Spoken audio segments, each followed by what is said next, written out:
สวัสดีครับ我叫Alex今天我们一起来做泰国路边摊最常见的美食泰国煎蛋。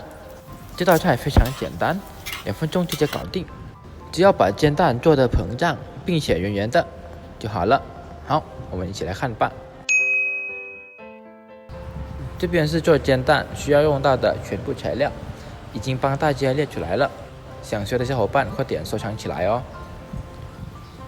正常的话，我们是准备2颗鸡蛋。如果胃口大的小伙伴可以按照自己的量调哦。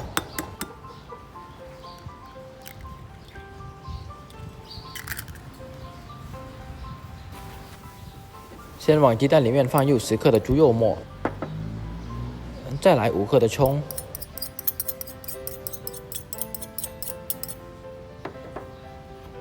鱼露的话只要接1小勺就好了，味精的话是半小勺哦。然后我们快速打散，让它产生泡沫。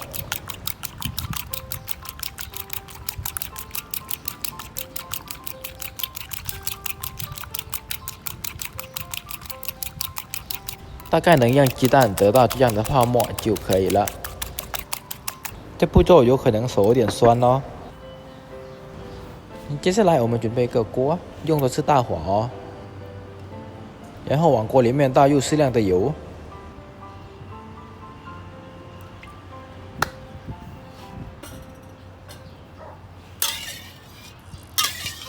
油的话我们不需要太热哦，要不然我们的鸡蛋会膨胀的不均匀哦，而且有可能有些地方会焦掉。在下锅之前，先再打我们的鸡蛋，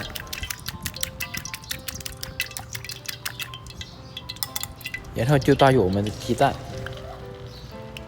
煎鸡蛋的话，就看Alex是怎么煎，大家就模仿一下哦。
差不多得到这样圆圆的，并且膨胀有点厉害的这种煎蛋，我们的泰式煎蛋基本上就完成了。喜欢的小伙伴可以点赞或分享支持一下。